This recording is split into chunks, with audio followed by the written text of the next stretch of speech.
It is clear that Volkswagen has deliberately broken the law and deliberately misled both regulators and consumers. It was wrong to do so, and it should rightly face appropriate and proportionate penalties. But we must understand the regulatory environment in which this scandal has emerged.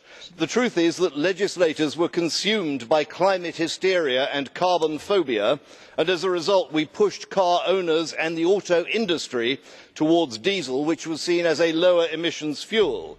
In fact, its CO2 emissions are only marginally below those of petrol, and in any case CO2 is not a pollutant. It is a natural, non-toxic gas which is essential to life on Earth.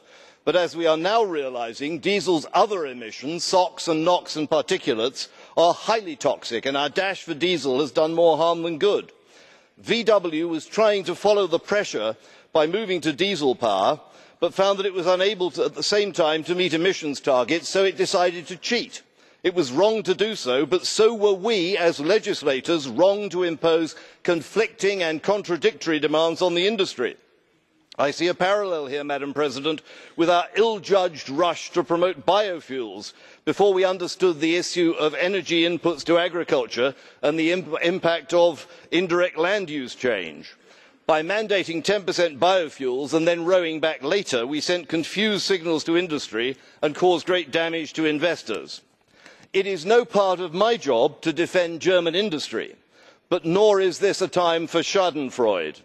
I am concerned that the potential hit to Volkswagen could damage all of us, especially if, as many expect, other companies are drawn into the scandal.